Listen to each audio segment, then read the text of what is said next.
ម្រេចសង្គ្រោះពីលុតដែលចាប់ខ្លួនបានតាន់ពេលវេលាកុំអីខ្លាយជាចំណីក្រពើរបស់អ៊ីរ៉ង់ខ្ញុំសរសើរអាមេរិកមែនតើខ្ញុំថាយុទ្ធនាការទៅសង្គ្រោះពីលុតម្នាក់ដែលអ៊ីរ៉ង់បាញ់មីស៊ីលទម្លាក់យន្តហោះ F-15E យន្តហោះទំនើបរបស់អាមេរិកជាយន្តហោះប្រភេទប្រដេញនិងទម្លាក់គ្រាប់នេះណាគឺជាយន្តហោះទំនើបដែលប៉កែមែនតើប៉ុន្តែត្រូវបានអ៊ីរ៉ង់បាញ់ធ្លាក់ដំបូងពីលុតម្នាក់គេសង្គ្រោះតាន់អាមេរិកសង្គ្រោះតាន់ប៉ុន្តែពីលុតម្នាក់ទៀតបាត់ខ្លួនរុករក2ថ្ងៃហើយបងប្អូនអាមេរិកគឺរុករកលើផ្ទៃអាកាសរបស់អ៊ីរ៉ង់ដែលគិតថាអ៊ីរ៉ង់នឹងអាចបាញ់ទម្លាក់យន្តហោះគ្រប់ពេលបាញ់ទៀតធ្លាក់យន្តហោះអស់មួយគ្រឿងទៀតហើយនឹងត្រូវអាស្អីគេ Black Hawk helicopter ណាអាធម្មភាគចក្រអឺ Black Hawk ហ្នឹង2គ្រឿងហ្នឹងត្រូវទៀតរហូតតតែ2គ្រឿងហ្នឹងវិលមកកន្លែងចតសុវត្ថិភាពមួយទៀតធ្លាក់អាយន្តហោះរបៀបដោយអាចារ្យស្រាក់ដែលបងប្អូនចំណាំដោយអាចារ្យស្រាក់ហ្នឹងដូច A10 សម័យខ្មែរក្រហមសម័យលន់នល់អីគេហៅអាចារ្យស្រាក់ហ្នឹងបាញ់ធ្លាក់មួយប៉ុន្តែពីលុតអត់មានគ្រោះថ្នាក់ចង់និយាយថាសង្គ្រោះបានទាំងអស់គ្រាន់មានរបួសខ្លះពីលុតដែលសង្គ្រោះបានថ្ងៃម្សិលមិញនេះណាគឺពីលុតដែលបាត់ខ្លួនហ្នឹងគឺអាមេរិករុករកពេញដែនអាកាសរបស់អ៊ីរ៉ង់បថុយប្រឋាននឹងការបាញ់យន្តហោះធ្លាក់ទៀតប៉ុន្តែសង្គ្រោះតតែបាននេះគឺជាការមិនបោះបង់ចោលយុទ្ធមិត្តនៅក្នុងសមរភូមិដឹងថាអ៊ីរ៉ង់ណាតាមរដូចគ្នាមិនមែនរមកជួយសង្គ្រោះទេអ៊ីរ៉ង់តាមរចាប់ឲ្យបានដើម្បីយកមកឲ្យកពើស៊ីព្រោះអីអ៊ីរ៉ង់ប្រាប់ថាពីលុតទាំងអស់នេះគឺសុទ្ធតែជាអ្នកដែលឈ្លានពានដែនអធិបតេយ្យរបស់អ៊ីរ៉ង់ឲ្យរង្វាន់$60,000រង្វាន់ដែលគេផ្ដល់ឲ្យដើម្បីចាប់ឬក៏ថារុករកទាហានហ្នឹងឲ្យបានណាទាហានអាមេរិកហ្នឹងយកមកបើចាប់បានហ្នឹងមិនដឹងទៅយកធ្វើទរណកម្មជាការឃោសនានយោបាយយ៉ាងម៉េចចង់និយាយថាអាមេរិកបាក់ស្បាតអីយ៉ាងម៉េចទេពួកផ្ដាច់ការនេះគឺសាហាវខុសខើដែរប៉ុន្តែសរសើរកងទ័ពអាមេរិកដែលទៅសង្គ្រោះពួកគាត់តាន់ពេលវេលាហើយឥឡូវនេះបានចូលមកដល់កន្លែងទីទួលសុវត្ថិភាពដើម្បីយកទៅព្យាបាលដែរព្រោះគាត់ត្រូវរបួសធ្ងន់ដែរបាទតែយ៉ាងណារួចរៀននៅរស់មានជីវិតបាទអញ្ចឹងអ៊ីរ៉ង់ដែលឲ្យលុយ$60,000ដើម្បីឲ្យអ្នកណាចាប់បានហ្នឹងគឺអស់សង្ឃឹមត្រឹមប៉ុណ្ណឹងប៉ុន្តែនៅពេលដែលមានរឿងនេះកើតឡើងថ្ងៃនេះស្រាប់តែចេញសារថ្មីរបស់លោកត្រាំប្រាប់ថាអសានវ៉ាតដែលនឹងវាយកំទេចរោងចក្រថាមពលធំនៅប្រទេសអ៊ីរ៉ង់ចូលដល់ថ្ងៃចុងក្រោយហើយ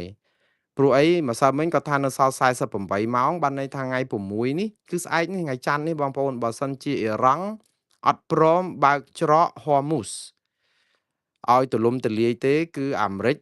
100%នឹងវាយកំទេចរាល់រោងចក្រថាមពលអគ្គិសនីសំណង់ស៊ីវិលទាំងអស់នោះដើម្បីបំផ្លាញហេដ្ឋារចនាសម្ព័ន្ធរបស់អ៊ីរ៉ង់ឲ្យខ្ទេចខ្ទីរៀបដល់ដីហើយបើខ្ទេចខ្ទីមែនគឺទាហានអ៊ីរ៉ង់ដែលលាក់ខ្លួនពួនអាត្មាក្រោមរូងដីជាមួយនឹងកំជ្រួចមីស៊ីលហ្នឹងណាច្បាស់ជាថប់ដង្ហើមស្លាប់ហើយអានេះហើយជារឿងមួយដ៏ធំប៉ុន្តែអ៊ីរ៉ង់ក៏ផ្កើនមកវិញដែរថាគេអត់មានខ្លាចរឿងហ្នឹងទេហើយច្រកហមូសនេះអ៊ីរ៉ង់ក៏បានបញ្ជាក់ដែរថាគេបើកវិញហើយតាប៉ុន្តែបើកឲ្យតែកប៉ាល់ដឹកគ្រឿងអឺសម្រាប់មនុស្សធម៌គ្រឿងជំនួយមនុស្សធម៌គ្រឿងជំនួយណាដែលមិនតាក់ទងនឹងរឿងប្រេងរបស់ប្រទេសដែលជាសម្ព័ន្ធមិត្តរបស់អាមេរិកអីចឹងទៅដូច្នេះរឿងនេះគឺអ៊ីរ៉ង់គេថាគេបើកប៉ុន្តែអាមេរិកថាអត់មានទេបើកឲ្យកប៉ាល់ដឹកប្រេងទាំងអស់ចេញមកអត់មានត្រូវការបាញ់ត្រូវការអីទាំងអស់ហើយយើងចាំមើលតទៅទៀតបងប្អូនរឿងនេះអឺអាមេរិកប្រហែលជាជៀសមិនផុតពីវាយអ៊ីរ៉ង់ទេព្រោះអីអាការចរចាព្រមព្រៀងគ្នាជាមួយអ៊ីរ៉ង់ហ្នឹងមើលទៅមិនសូវបានផលអីដែរដោយសារអីអ៊ីរ៉ង់ហ៊ានបាញ់ទម្លាក់យន្តហោះបដិញរបស់អាមេរិកហើយបែបនេះគឺអាមេរិកចាត់ទុកថាអ៊ីរ៉ង់នៅតែអាចនឹងមានដូចថាសពាវុធនៅក្រោមដីហ្នឹងដែលអាចនៅបាញ់ប៉ះពាល់ដល់អាមេរិកបានអញ្ចឹងសង្គ្រាមនេះអាចត្រូវការពេលយូរជាងនេះទៀតហើយបងប្អូនអញ្ចឹងសាំងក៏ឡើងថ្លៃបញ្ហាផ្សេងទៀតក៏មិនទាន់ចប់ងាយដែរបាទតែយើងតាមដានតទៅទៀតបងប្អូនខ្ញុំសូមស្លេះការផ្សាយរបស់ខ្ញុំរៀងលឿនជាងសពមួយដងបន្តិចចុះដោយសារតែខ្ញុំត្រូវប្រញាប់ចូលខ្លួនទៅធ្វើជាពិធីករផងធ្វើជាអ្នករៀបចំឆាកផងនៅពិធីបុណ្យចូលឆ្នាំថ្មីនៅឯទីក្រុងឡុងប៊ិចរបស់យើងនេះ ហើយយើងកត់យករហូតឲ្យគេកាន់យកដីយើងរហូតឲ្យយើងចេះតែកត់ចេះតែតវ៉ាអញ្ចឹងទៅគាត់តវ៉ាចំពោះសកម្មភាពនៅតំបន់ថៃកាន់កាប់គឺរដ្ឋាភិបាលកម្ពុជាសូមធ្វើការតវ៉ាជំទាស់មិនចាំបាច់ធ្វើការទៅអីណាដាក់តវ៉ាជំទាស់តែម្ដងទៅគឺតវ៉ាហើយតែធ្វើការបានន័យថាគាត់ខ្លាចអត់ធ្វើការដែលអត់អាចទៅជំទាស់កើតរដ្ឋាភិបាលកម្ពុជាសូមធ្វើការជំទាស់ផ្លូវការប្រឆាំងនឹងប្រទេសថៃចំពោះសកម្មភាពខុសច្បាប់នឹងកើតឡើងដដែលរបស់កងកម្លាំងប្រដាប់អាវុធថៃនៅតំបន់ដែលកាន់កាប់ដោយខុសច្បាប់ក្នុងឃុំស្រអែមស្រុកជាំខ្សានខេត្តព្រះវិហារនៅថ្ងៃទី4ខែមេសាឆ្នាំ2026កងកម្លាំងប្រដាប់អាវុធថៃបានធ្វើសកម្មភាពឈូសឆាយដីនៅក្បែរតំបន់ប្រាសាទព្រះវិហារភាគខាងជើងនៃវត្តកែវសិក្ខាគិរីស្វារៈ កងទ័ពថៃរាយបន្លាលួសបន្ថែមប្រវែងប្រមាណ100ម៉ែត្រនិងដាក់ពង្រាយរថពាសដែកនៅតំបន់បោះស្បូវជាំតែផងដែរនេះគឺជាទីតាំងពីរធំដែលថៃចាប់ផ្ដើមបំពេញឈ្លានពានទៀតណាបងប្អូនហើយក្រសួងការបរទេសកម្ពុជាត្រឹមតែថាសកម្មភាពនេះមិនមែនការពារខ្លួនទេហើយក៏មិនស្របតាមសេចក្តីប្រកាសរួមនៃកិច្ចប្រជុំពិសេសលើកទី3របស់គណៈកម្មការកិច្ចការព្រំដែន GBC ថ្ងៃទី27ខែធ្នូឆ្នាំ2025ដែរ បាទចឹងកម្ពុជាតវ៉ាដាច់អាហាងការមិនទទួលស្គាល់លក្ខនឹងលក្ខបងប្អូនកម្ពុជាយកកិច្ចព្រមព្រៀងនៃបទឈប់បាញ់ថ្ងៃទី27ខែធ្នូឆ្នាំ2025យកមកធ្វើជាសំអាងថាថៃបំពេញឈ្លានពានលើសពីអ្វីដែលព្រមព្រៀងគ្នាកន្លងមកថៃបំពេញឈ្លានពាននៅក្នុងអ្វីដែលយើងព្រមព្រៀងឲ្យគេនៅកន្លែងណានៅកន្លែងហ្នឹងឥឡូវនេះថៃរុលហួសនឹងទៀតឆ្កាឬក៏អឺដោះស្រាយឈូសឆាយដីឬក៏ធ្វើអីកន្លែងផ្សេងពីនឹងទៀតហើយយើងបានតែតវ៉ាបងប្អូននៅពេលដែលគេកាលរំលោភមានប័ណ្ណឈប់បាញ់តែម្ដងហ្នឹងគឺបានន័យថាអ្នកណានៅកន្លែងណាកន្លែងហ្នឹងសូម្បីតែថៃលើសតែ1មីលីម៉ែត្រលើអាកន្លែងណាកន្លែងហ្នឹងណាក៏ថៃបំពេញឈ្លានពានដែនអធិបតេយ្យដែលទាមទារឲ្យកម្ពុជាមានសិទ្ធិការពារខ្លួនបានទៅហើយគឺយើងត្រូវការវាយបកសន្ធាប់ដើម្បីបដិញថៃទៅដែនអធិបតេយ្យរបស់ថៃវិញក៏ប៉ុន្តែកម្ពុជាអត់អាចតដៃជាមួយថៃបានទេតាំងតែពីគេវាយបាក់ស្បាតមកគឺយើងអត់អាចតដៃបានយើងរក្សាភាពអត់ធ្មត់ស្ងៀមស្ងប់ស្ងៀមសំទោសស្ងប់តែមិនស្ងៀមអីអញ្ចឹងណាយ៉ាស្ងប់ហ្នឹងគឺស្ងប់តារឿងអត់ប្តឹងថៃទៅតុលាការយុត្តិធម៌អន្តរជាតិទេតែមិនស្ងៀមគឺនៅតែតវ៉ារហូតតែតវ៉ារាប់ពាន់រាប់អីដងនឹងក៏ដោយហ្នឹងប៉ុន្តែអ្វីដែលសំខាន់គឺយើងបាត់អធិបតេយ្យរបស់ខ្លួនណាបងប្អូនអានៅក្នុងកិច្ចព្រមព្រៀងនោះវាមានហើយថៃរំលោភបំពានតែយើងទៅតវ៉ានៅក្នុងកិច្ចព្រមព្រៀងហ្នឹងគឺស្ទើរតែមិនដឹងមានស្អីទៅតវ៉ាគេទេព្រោះយើងព្រមចុះហត្ថលេខាឲ្យគេហើយប៉ុន្តែយើងនៅតែតវ៉ាយើងនៅតែប្រាប់អន្តរជាតិថាថៃឈ្លានពានរហូតតតែពាក្យដែលតវ៉ារបស់យើងហ្នឹងវាកោកសឹកមាត់តដោកឆ្អែតតពោះកបីទិវាស៊ំណាបងប្អូនគេសាំនៅពេលដែលស៊ំគឺគេសាំដដែលតវ៉ាយ៉ាងម៉េចបើយើងព្រមព្រៀងឲ្យគេទៅហើយហ្នឹងហើយដល់ពេលឥឡូវវាមិនមែនជារឿងតវ៉ាទេអានេះវាជារឿងប្តឹងទៀតព្រោះអីអាកាលតវ៉ាទៅថាយើងខ្ញុំឲ្យណែឯងតែ14កន្លែងកាន់កាប់សិនទៅណែឯងកាន់កាប់ដល់20 30កន្លែងអាហ្នឹងក៏ត្រូវតែប្តឹងព្រោះតវ៉ាហ្នឹងគឺតើតែយើងបំពេញឈ្លានពាននៅក្នុងប័ណ្ណឈប់បាញ់ដែលចែងមកថាយើងធ្វើអញ្ចេះហើយយើងធ្វើអញ្ចោះប័ណ្ណឈប់បាញ់ហ្នឹងគឺប្រាប់ថាអ្នកណានៅណានៅហ្នឹងតវ៉ាគេអត់បានទេបើគេនៅណានៅហ្នឹងគេធ្វើអីក្នុងដែនអធិបតេយ្យដែលគេដណ្ដើមបានហ្នឹងដីយើងក៏ដោយហ្នឹងគឺយើងអត់អាចតវ៉ាយើងអត់អាចទៅឆ្លោះគេបានទេដោយសារអីព្រោះអីយើងព្រមឲ្យគេនៅណានៅហ្នឹងប៉ុន្តែនៅពេលដែលគេរំកិលលើសពីអាកន្លែងហ្នឹងហួសពីអា27ខែធ្នូឆ្នាំ2025យើងត្រូវតែប្តឹងតវ៉ាក៏ល្អដែរព្រោះអីវាខុសប៉ុន្តែអាការតវ៉ាកន្លងមកហ្នឹងគឺជាការតវ៉ាស្អំចិត្តប្រជាពលរដ្ឋសុទ្ធសាធព្រោះអីយើងតវ៉ាទៅលើអ្វីដែលយើងព្រមព្រៀងជាមួយគេអាហ្នឹងហើយដែលបន្សាបឥទ្ធិពលរបស់ខ្មែរយើងលើឆាកអន្តរជាតិអត់ណាស្ដាប់សោះយើងសុទ្ធតែអេកថាអូលោកហ៊ុនម៉ាណែតហ្នឹងទៅនិយាយជាមួយ Reuters និយាយជាមួយនឹង Fox News Digital និយាយជាមួយសារព័ត៌មានអន្តរជាតិពីថៃឈ្លានពានកម្ពុជា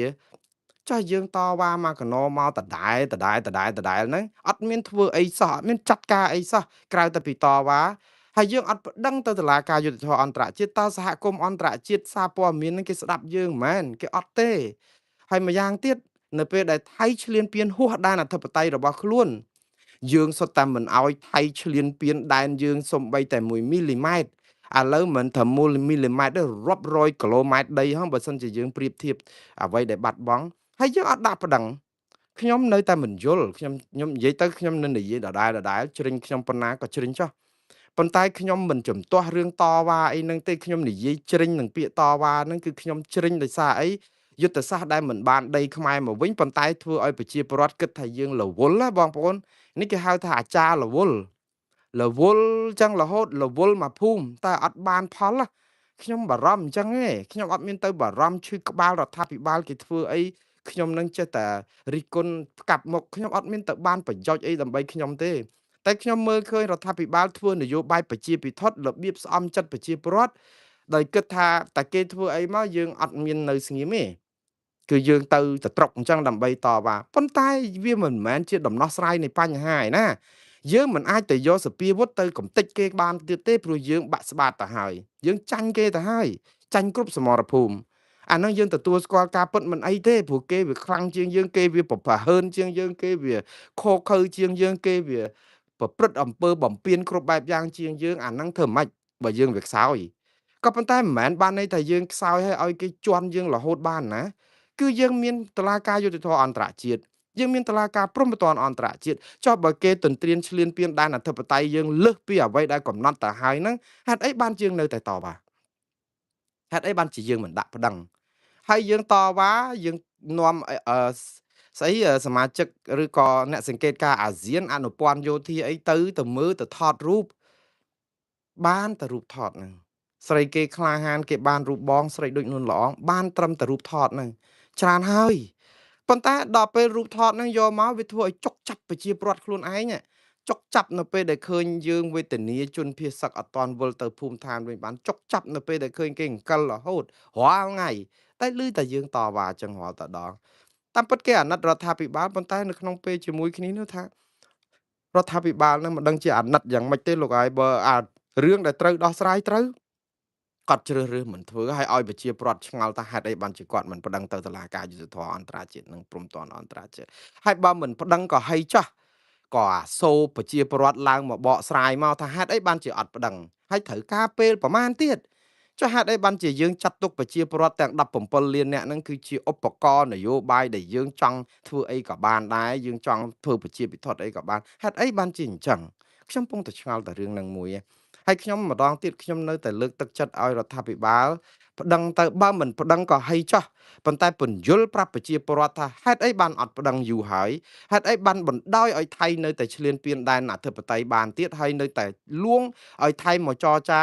តាមលក្ខណៈ GBC ហ្នឹងអា GBC ហ្នឹងបើថៃគេមិនព្រមឥឡូវបើថៃព្រមគេប្រើប្លង់លើ150,000ហើយយើងប្រើមួយលើ200,000ទៅត្រូវគ្នាយ៉ាងម៉េចទៅត្រូវគ្នាយ៉ាងម៉េចពីរអ្នកដណ្ដើមគ្នាដេកកដាលហ្នឹងហើយយើងអត់ដឹងអីចឹងហើយបើនិយាយពីគិតគូររឿងបំផ្លាញខ្មែរគ្នាឯងមិនបាច់ណាជួយគិតទេគឺងើបមួយវាយមួយងើបមួយវាយមួយចាប់ដាក់គុកគ្មានសល់ទេឥឡូវប្រជាពលរដ្ឋបាក់ស្បាតគ្រប់កន្លែងនិយាយមកស្រក់ទឹកភ្នែកពីរឿងបាក់ស្បាតថាអត់និយាយអីចេញណានេះអាវេទនាធំបំផុតគឺអារឿងនិយាយគេចាប់ហ្នឹងហើយឃើញចាប់តែរហូតលោកសង្ឃប្រជាពលរដ្ឋឧបាសកឧបាសិកាអីចឹងបាទឥឡូវខ្ញុំតាមពិតខ្ញុំបើនិយាយពីភាសាខ្មែរវាគួរតែជ្រិញសាំពេកហើយតែនិយាយដដែលចឹងរាល់ថ្ងៃប៉ុន្តែខ្ញុំនឹងមិនឈប់ដល់តែខ្មែរប្តឹងថៃទៅតុលាការយុត្តិធម៌អន្តរជាតិនិងព្រំដែនអន្តរជាតិបានខ្ញុំឈប់ប៉ុន្តែមិនមែនឈប់និយាយឯងគឺឈប់និយាយពីអារឿងប្តឹងខ្ញុំនឹងអបអរសាទរហើយនឹងនិយាយរឿងផ្សេងតទៅទៀតថាតើហេតុអីបានជាត្រូវការពេលយូរហើយយើងឈ្នះគេអាម៉េចអីទៀតអាហ្នឹងទៅទៀតបាទឥឡូវដល់ពេលអញ្ចឹងខំចិត្តដល់ប្រជាពលរដ្ឋខ្មែរនៅក្នុងស្រុកអត់ហ៊ាននិយាយអីសោះអាជ័យធ្លាក់ទឹកហើយអើអញ្ចឹងទៅតែស្កឬបើមិនអញ្ចឹងទេដាំដើមកហ្មងមិននិយាយឯងខ្លាចគេយកទៅសម្លាប់ចោលដូចខ្មែរក្រហមហើយតើធ្វើអីប្រជាពលរដ្ឋ17លានអ្នកវាសនានៅលើអ្នកដឹកនាំប្រមាណអ្នកស្រេចតថាអញ្ចឹងឥឡូវប្រជាពលរដ្ឋខ្មែរនៅបារាំងក៏អត់មានអត់អោនទេឮសូរលោកហ៊ុនម៉ាណែតគ្រោងនឹងទៅបំពេញទស្សនកិច្ចនៅប្រទេសបារាំងចាប់ពីថ្ងៃទី6ដល់ថ្ងៃទី9ខែសីហាគឺខាន់ស្អែកនេះឯងការដែលទៅបំពេញទស្សនកិច្ចនៅប្រទេសបារាំងនេះគឺដោយតបតាមការអញ្ជើញរបស់ប្រធានាធិបតីបារាំងលោក Manuel Macron ដែលទៅចូលរួមពិធីសំខាន់មួយនៅទីនោះហើយលោកហ៊ុនម៉ាណែតក៏ដឹកនាំគណៈប្រតិភូដែរគឺពិធីដែលសំខាន់ដែលលោកអេម៉ានូអែលម៉ាក្រុងអញ្ជើញទៅហ្នឹងគឺទៅចូលរួមអឺគេហៅពិភាក្សាពង្រីកបន្ថែមកិច្ចសហបាត់ការទ្វេភាគីបារាំងផងហើយនឹងទៅចូលរួមពិធីអឺ សំខាន់មួយនៅប្រទេសបារាំងដែលពិធីនេះគឺប្រព្រឹត្តទៅចាប់ពីថ្ងៃទី6និយាយទៅទស្សនកិច្ចគាត់ចាប់ពីថ្ងៃ6ដល់ថ្ងៃទី9ខែមេសានឹងឯងហើយ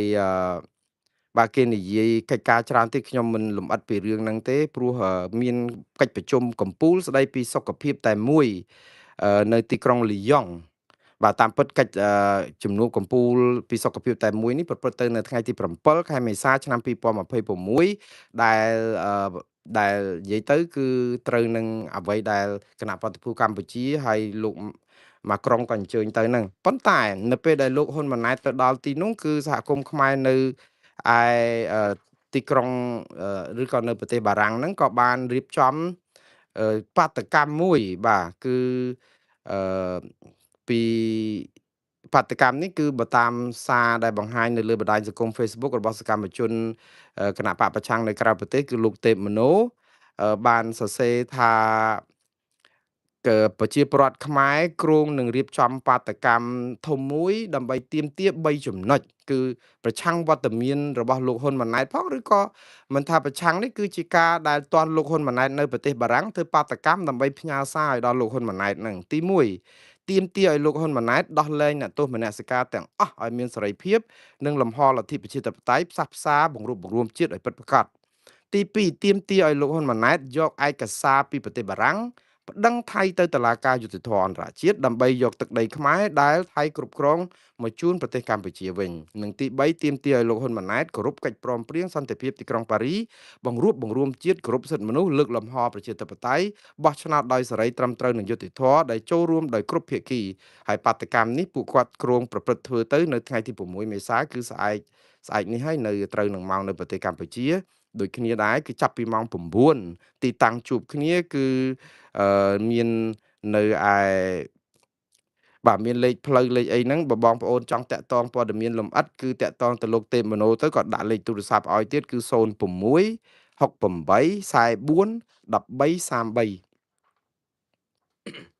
បាទហ្នឹងបងប្អូនយើងនេះគឺជាសិទ្ធិសំទោសសិទ្ធិអនុវត្តស្របច្បាប់ដោយសន្តិវិធីទេបើមិនដឹងថាធ្វើអីបរដ្ឋាភិបាលមិនព្រមប្តឹងខ្ញុំក៏នៅតែលើកទឹកចិត្តឲ្យប្រជាពលរដ្ឋបង្ហាញមតិរបស់ខ្លួនជាងអាជ័យធ្លាក់ទឹកហើយនាំគ្នាទៅធ្វើបាតកម្មឬក៏ពហិការផលិតផលថៃអត់ប្រយោជន៍នេះគឺជារឿងត្រឹមត្រូវដែលត្រូវធ្វើនេះធ្វើបាតកម្មផ្អើលពេញពិភពលោកមើលទាមទារឲ្យរដ្ឋាភិបាលប្តឹងទៅតុលាការយុត្តិធម៌អន្តរជាតិហើយអានេះនៅពេលដែលធ្វើបាតកម្មនឹងកាន់តែច្រើនណារដ្ឋាភិបាលកម្ពុជាខ្លួនឯងនឹងក៏កាន់តែបាក់មុខដែរហើយក៏ដឹងខ្លួនដែរតើយើងមិនប្តឹងគឺប្រជាពលរដ្ឋតវ៉ាបែបនេះគឺយើងហុចដងដាវឲ្យក្រមឬក៏គណៈបកប្រឆាំងហើយព្រោះអីយើងមិនធ្វើតែយើងមិនធ្វើទៅទុកឲ្យគេធ្វើអញ្ចឹងហើយដល់ពេលអញ្ចឹងតើមានជំរឿសអីបោះឆ្នោតតែមានគណៈបកប្រឆាំងចូលរួមហើយរដ្ឋាភិបាលអត់ធ្វើគេបោះឆ្នោតឲ្យគណៈបកប្រឆាំងបាត់ហើយអ្នកណាមិនចង់បោះឆ្នោតឲ្យគណៈបកណាមួយក៏ដោយឲ្យតែអះអាងថាអាចនឹងយកដីពីថៃខ្មែរមកឲ្យខ្មែរវិញបាទខ្ញុំជឿថាអ្នកនោះនឹងឈ្នះឆ្នោតដោយស្វ័យប្រវត្តិបរដ្ឋាភិបាលនៅតែលេងនយោបាយប្រជាពិធដ្ឋបែបនេះគឺបើមានការបោះឆ្នោតដោយសេរីត្រឹមត្រូវនិងយុត្តិធម៌ហើយមានគណៈបកណាក៏ដោយដែលអះអាងថានឹងជួយប្តឹងជួយផ្ដាល់អីទៅតុលាការយុត្តិធម៌អន្តរជាតិច្បាស់ណាស់គឺនឹងជាប់ឆ្នោតប៉ុន្តែអកុសលគណៈបកនយោបាយនៅប្រទេសកម្ពុជាសពថ្ងៃធ្វើនយោបាយគឺគ្នាបាក់ស្បាតភ័យខ្លាចនឹងរំលាយគណៈបកខ្លួនចោលអញ្ចឹងអត់ហ៊ានចេញសារចេញអីធំតាក់ទងនឹងគោលនយោបាយទាមទារដីខ្មែរពីថៃមកវិញហ្នឹងណាបើហ៊ាននិយាយបែបហ្នឹងហេងសយត្រូវគេរករឿងទៀតដូច្នេះពិបាកមែនតើអញ្ចឹងប្រជាពលរដ្ឋនឹងអត់ដឹងថាគណៈបកនយោបាយណាដែលអាចនឹងជឿជាក់ច្បាស់100%ថានឹងអាចដាក់ប្តឹងបានហើយមានតែខាងក្រមរដ្ឋាភិបាលក្រៅប្រទេសអត់ដឹងថាក្រមរដ្ឋាភិបាលក្រៅប្រទេសនឹងមានគណៈបកនយោបាយប្រមាណដែលតំណាងឲ្យក្រមខ្លួននៅកម្ពុជាមានដែរប៉ុន្តែក៏គាត់មិនហ៊ានឲ្យគេដឹងទៅទៀតព្រោះដោយសារតែដឹងទៅសិតតែតន់ដិតទាំងអស់នៅក្នុងតុលាការខ្មែរអញ្ចឹងគេអាចរំលាយគណៈបកគាត់ចោលយើងឃើញគណៈបកដែលរឹងមាំក្រោយមកនោះដូចជាមានរឿងគណៈបកកម្លាំងជាតិអីដែលមានលោករងឈុនមានលោកជាមនីលោកអីហ្នឹង ទៅពីដើមឡើងមានលោកស៊ុនចន្ទធីហ្នឹងគឺយើងអង់គ្លេសហៅថា proxy ដែលគេជឿថាជាអាចគណៈបកមួយដែលបង្កើតឡើងស្របតាមនិន្នាការរបស់លោកសំរងស៊ីឬគណៈបកសង្គ្រោះជាតិហ្នឹងក៏ច្រើនអញ្ចឹងដែរទៅក៏ប៉ុន្តែក្រោយមកគណៈបកទាំងអស់នេះក៏នៅតែមិនហ៊ានធ្វើអីផ្ដេសផ្ដាស់តាក់ទងនឹងផ្ញើសាររឿងព្រំដែនដែរព្រោះខ្លាចគេរំលាយចោលដល់អញ្ចឹងទៅវាធ្វើឲ្យប្រជាពលរដ្ឋពិបាកតែបងប្អូនបើយើងនៅក្នុងការដែលបាក់ស្មារតីបែបនេះយើងក៏នៅតែមិនអាចបញ្ចេញមតិអីគ្រប់គ្រាន់ដើម្បីឲ្យដឹងថាអ្នកណាមានគោលជំហរនយោបាយអីរឹងប៉ឹងអីយ៉ាងម៉េចគ្រាន់តែថាបើគណៈបកកាន់អំណាចមិនប្តឹងទៅតុលាការយុត្តិធម៌អន្តរជាតិទេឬក៏ក្រោមការគ្រប់គ្រងដោយសារគណៈបកកាន់អំណាចនេះឯងដែលធ្វើឲ្យដីខ្មែរទាំងអស់នេះបាត់ទៅថៃ